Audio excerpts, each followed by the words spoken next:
Hey everyone, today we're going to be covering what are, in my opinion, top 10 cards in Dash. So we're going to be looking at only the Mechanologist card pool. We're not going to be including generics. We will only look at things that say Mechanologist on them. I'm choosing to exclude cards from the Data Doll card pool just to make things easier. I like to only analyze these across Dash and not across Data Doll as well.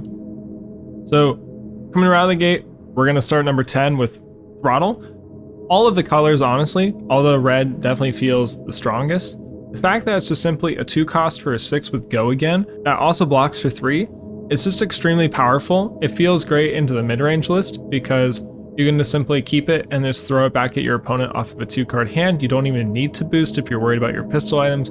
You could even pistol Go Again into Throttle, and all of a sudden now you're presenting an 8 damage hand. In the boost list, it's just a 6 power with Go Again, which is just phenomenal. And with Tecla Pounder or Goliath Gauntlet, this can get bumped up even higher. I think my highest Throttle I've ever had was into a Starvo. It was a 14 with Go Again for 2, which is just absurd. And even the blue one is great because it pitches itself.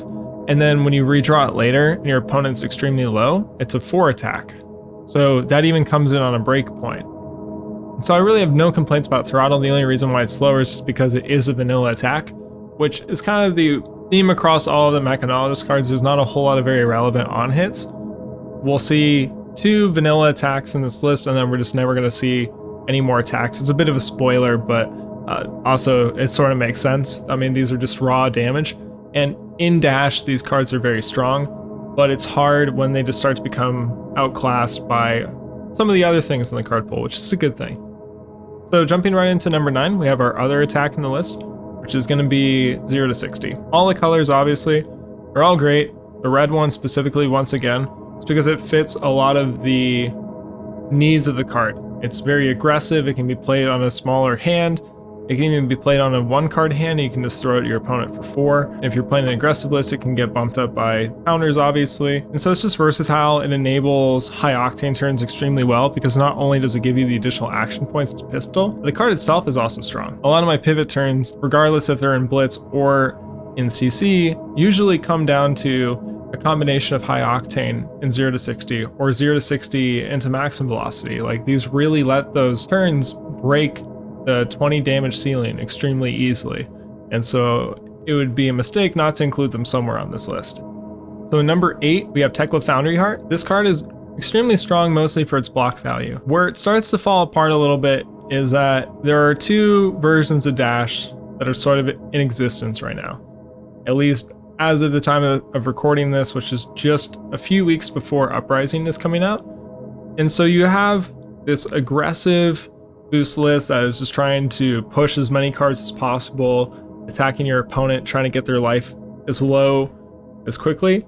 This card feels great because not only does it block, but it also normally nets you 1 resource every turn because you're fine banishing more cards from your deck to get short-term resources to then attack your opponent even more. Where if it starts to fall apart a little bit is in the pistol version, because you don't really want to risk banishing cards from your deck because you could hit pistol items that build up your engine for late game. Now, once you get all the pistol items out, then all of a sudden it can actually become pretty good. So it serves a lot of functions. Obviously, the effect of just netting 1 resource every turn is extremely strong, and the block value for 3 is also really good. So you can actually make an argument that this should exist higher on the list. It's just not really exploited too much by any particular list at the moment, but I can obviously see this becoming even stronger as time goes on. If this were a Data Doll list, this card would be probably like top 3. Just because she really benefits from the banishing. You would even play this even if you weren't even going to use the resources just to cheat items onto the field. So if there are ever cards in Mech that gain things by being banished outside of Data Doll, then obviously Tecla Foundry Heart becomes more abusable. But for right now, it mostly is just a block stat that can sometimes net you a resource. And so for that reason, it is a little bit lower on the list.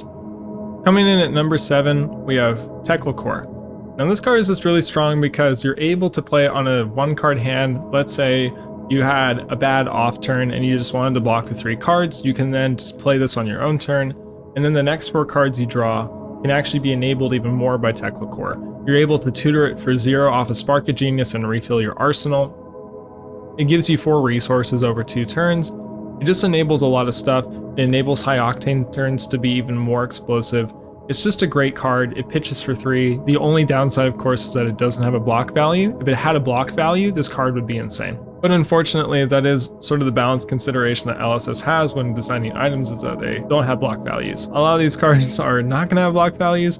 They still have incredibly strong effects. Getting free resources is really good because it's a temporary board state that carries across value over other turns. So it's not just a card that pitches for 3. If Tecla Core were a card that pitched for 4, I don't think it would be as good, simply because it would have you go down 1 card. I think that's really important to understand, because let's say Tecla Core is a card that just pitched for 4. For some reason they gave it a 4 pitch value, and you had it in a 4 card hand. Problem is you only have 3 cards to play at that point. What makes Tecla Core so good is that you play it, and then you have a 4 card hand that now has 2 free resources. So now you're less tied up with, having to maybe pitch a red or a yellow card in your hand to play something else, because Tecla Core is there to give you the free resources to do it. And it does that over 2 turns. So the fact that it's just free resources that just exist and you don't have to pitch cards to play the cards in your hand, I think makes it so powerful. And if there were ever a way to sort of cheat extra steam counters onto things, I would see Tecla Core as the most abusable item in the game, without a doubt, because just getting the resources every turn is just absolutely absurd. Coming in number 6, we're on Plasma Purifier. This card is very strong, of course, in conjunction with the rest of the pistol items. That would be Induction Chamber and then the Tecla Plasma Pistol, since this will enable the pistol to get +1 for every attack during a turn. So if you're able to get all 3 out and activate all 3, every pistol shot would come in for 5.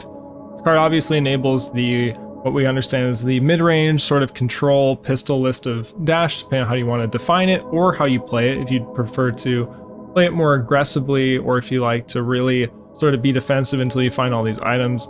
But regardless, this card is really strong, and it enables an engine deck that outclasses every other deck in the game if it's not dealt with appropriately, or if you don't kill them before they set it up. So for that reason, it's here. There's really not much to it because it does synergize with some of the other cards. And so actually we're just going to transition into the next card on the list, which is going to be Induction Chamber. Induction Chamber I would rank just a little bit higher than Plasma Purifier, just because the go again is a lot more significant than the +1. That's the reason why we start with Induction Chamber on the field, because just giving the pistol go again to shoot for twice for 4, but over 2 instances of 2 is just what makes the card so good. And into the mid-range list where you don't want to boost, you can attack with a pistol, give it go again, and then just play an attack, maybe without even boosting. So obviously the go again is a lot stronger of a keyword than the +1. And so for that reason, Induction Chamber is just a much stronger card. But we, of course, usually rank these cards together, or at least we talk about them together, and that's why they're together on this list. It's just because they're what enable Pistol Dash to even be a deck that's even remotely viable. And when they're all on the field together, it just creates this engine that you just cannot stop, where every pistol shot is coming in for maybe 4 or 5, and Induction Chambers are letting the pistol shoot multiple times, because the pistol doesn't have a cap on how many times you can attack with it in one turn as long as you have go again. So then you're shooting your opponent with a bunch of blues, and it's super efficient on resources. It does a ton of damage. It outclasses everything else. It actually makes you want to have a high blue count. It makes you want to have a high blue stack towards the end of the game, so that you're fully relying on your pistol to close the game out, but it still outdamages your opponent. And so it's just phenomenal when it gets working. Coming in at number 4, we have Tecla Pounder. This card feels a little bit stronger than the other pistol items, not because I think that the effect is better. For the record, I actually think that the previous pistol items, specifically Induction Chamber plus Plasma Purifier, are way stronger than Tecla Pounder. Just the effect sort of breaks the fundamental rules of Flesh and Blood, where you have this sort of temporary board state that changes and resets every turn. Most classes don't get to keep permanents on the table, unless if you're maybe illusionist. So the fact that Dash gets to keep these permanent items with Induction Chamber and Plasma Purifier on the table that keep accruing value every single turn almost seems to break the rules of the game. However, I think Tecla Pounder is just a little bit more competitively viable, because as we've seen this season, the boost lists of Dash have actually had really incredible results, both in CC and in Blitz. And in Blitz, this card is incredible. I would almost rank Dash somewhere in the top 5 heroes in Blitz, just because of Tecla Pounder. I mean, that deck, I played it before Tecla Pounder, where you had to start with Tecla Core on the field instead, and the 9-day difference in power level between then and now with Tecla Pounder, it's hard to ignore. And so I think right now, as of the time of recording in June of 2022, slightly in between Everfest and Uprising, I think Tecla Pounder feels like the strongest item. I remember making fun of it when it was first spoiled, But I also think that was because in relation to other classes, mech was just not very supported in Everfest. So I still don't think that the card is incredibly strong, but of course this is all relative to the class card pool. I think out of the mech cards, not out of Everfest, but out of the mech cards, it has been one of the most overperforming cards in Dash I've seen this season. So for that reason, as of right now, I'm ranking it a little bit higher, but obviously if Pistol Dash gets more support, then it clearly goes down because the other items are just way stronger. They're just in a weak spot right now. Coming in at number 3 is the card that we can use to get every single item that we've talked about on the list, and that's Sparco Genius, Dash's specialization. It's a double X cost, so whatever you pay into it, X value is half of that. So if you pay 2 resources, X is 1. If you pay 4, X is 2. If you pay 0, X is still 0, which is relevant. And you get to go tutor for any item. And you get to go tutor for any mechanologist item, and it goes straight into the arena. However, if you boosted this turn, you also get to draw a card. This card is really great into the aggressive list because you get to attack your opponent, and then maybe play this for 0, go get Tecla Core to fuel these really aggressive turns, and you get to refill your arsenal slot. Pretty much any card in Dash is good enough to go in the arsenal. So it's great into the aggro list to keep up tempo, to keep up this aggressive game plan without really falling behind or having an off turn. And in the pistol list, it's just another way to speed run your engine to get your items on the field even faster. This card will only become better as time goes on, as better mechanologist cards get added to the card pool, as there's better items. This card is what will enable everything. This card is so good because any tutor effect in the TCG just fundamentally is just very strong as long as it's not overcosted. And the fact that this can go get 0 cost items for 0 and then maybe even replace itself, I think is what just makes it super valuable. Getting Signal Jammer or getting Tecla Core for 0 and then still getting a card back afterwards, I just don't think is comparable to a lot of other things, a lot of other tutors in this game. I think that the effect is super strong. I expect this card to only get better as time goes on, as mech gets better. It still blocks for 3 like every other non-item mechanologist card, which is just phenomenal. Fantastic card. I love it so much. Coming in at number 2, we have High Octane. Now this might be somewhat surprising. The only thing is that there are times where High Octane does feel like it can sort of waver a little bit in how strong it can be. Sometimes you don't get as much value out of the pistols as you maybe had expected going into it. However, this card obviously is extremely powerful in pretty much any list that you're running, outside of maybe a maximum velocity shell. And if you have the patience, if you have the skill, and if you have the matchup that lets you do this, you can pitch stack it with these crazy hands in CC, and you have Toma Fiendal in your list, and it's in your arsenal, and you have your pistol items out, and you just have this crazy 25 plus damage turn, maybe even like breaking 30. Where you just completely blow your opponent out. So for that reason, this card is incredibly abusable. The fact it gains you action points means that even if you miss on your boost during that turn, you still get the action point back every time. And then if you do successfully boost, you net an action point, which is just incredible, and it lets you shoot the pistol multiple times. It lets you clear prism auras. The only downside is that this card on its own is very weak. If you only have this card in your hand and nothing really else to do, it does just become another card to block with. Because obviously this is synergistic with the rest of the deck. You don't want to play this on turn 1. Obviously this is a game finisher, or if you're in Blitz, this is a way to pivot. Same goes for the mid-range list in CC. Once you have 1 or 2 pistol items, maybe you can risk trying to get this pivot turn, or maybe you just like try to get 20 damage in on your opponent, and maybe that's enough to start to close out the game for you. So obviously an incredible card. As more cards get added to the pool, I would expect High Octane to become stronger, as long as Tecla Plasma Pistol gains support, because without Tecla Plasma Pistol, this card is no longer used. So there are some lists that are playing Talishar, that are playing Plasma Barrel Shot with maximum velocity, and those lists you don't run High Octane because all of its synergy and its value comes from Tecla Plasma Pistol. So as long as Tecla Plasma Pistol still has a place in the meta, still has a place in Dash list, High Octane will be the premier card of this list. And finally, coming in at number 1, we have Achilles Accelerator. Now this is the common mechanologist leg piece, which I think is incredible that a common equipment is this strong. But at instant speed, you can destroy Achilles Accelerator and gain 1 action point. Activate this only if you boost this turn. And it also has Arcane Barrier 1 on it. This may be surprising. People may not know why I've ranked this card so highly. It's purely because of its versatility.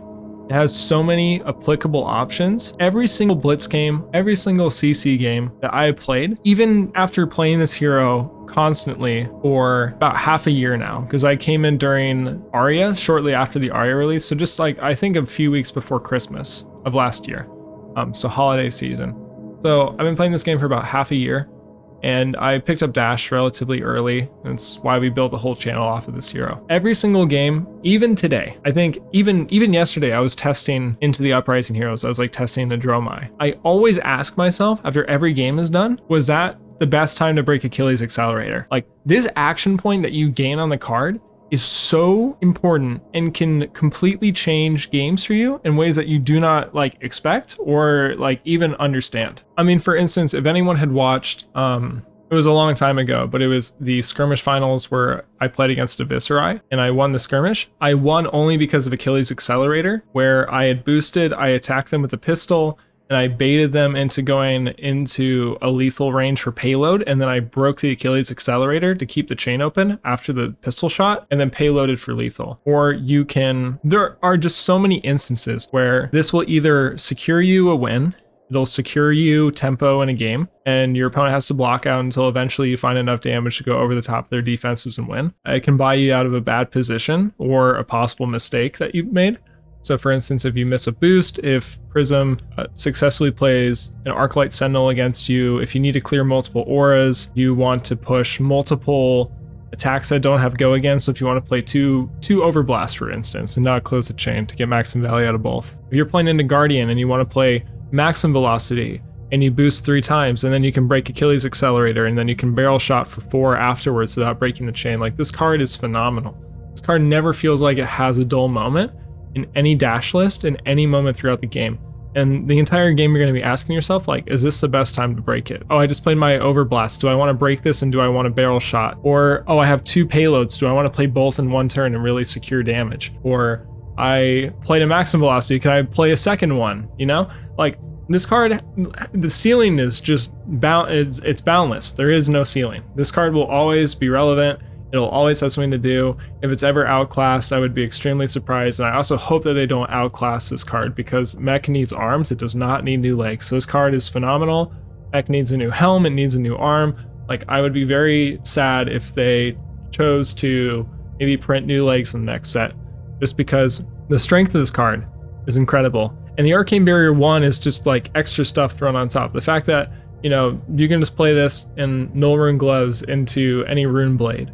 Or you can play this and Null Rune Gloves and Visitronic Model I and have Arcane Barrier 4 and a Kano. It's incredible. Like, this card is extremely versatile. Every list wants to run it, whether you're control dash, whether you're mid-range dash, both those decks will have uses for it. I mean, even before some of the newer lists in Blitz, the way I would win a lot of games is I would get my opponent low, I would pistol for 2, and they have to block the last card in their hand, and they're at 1 or 2, and then you just break Achilles Accelerator, get 1 more pistol shot, and they're dead. That's how I ended the majority of my games, was I would always just save it and then have 2 pistol shots, either to get their last card out of their hand or to secure lethal. So in almost every iteration of Dash, Achilles Accelerator has been a staple auto include where it always has the ability to gain you value. Like what we talked about earlier with Tecla Foundry Heart. Or the problem is that why it was a little bit lower is that there are some versions of Dash that don't really abuse it or get as much value out of it, right? If you're playing pistol mid-range Dash, you don't really use it as often because of the downside of losing your pistol items. There's no downside to using Achilles Accelerator, except you can only use it once. And that's where a lot of the difficulty comes in, is knowing the best time to cash in on this card. If you figure it out, and if you read the lines correctly, or if you play to the best of your ability, like this card, it just makes or breaks games. The true testament of like strong Dash pilots are, you know, their ability to like maximize Achilles Accelerator. I just love this card so much. Let me know what you thought. Comment below what your top 10 card list would be. If it's different than mine, I'm totally down to seeing how other people evaluate the cards in Dash, because this is all purely my opinion. There are definitely things here that could be wrong. Even during recording this, I even second guessed myself on a few things. So obviously this is just an attempt at starting to understand more about the hero, understand more for myself as well. Because even making this, I feel like I learned a little bit more about what can make Dash strong, how you should play her effectively, and like what she could use in the future. So yeah, thank you for watching.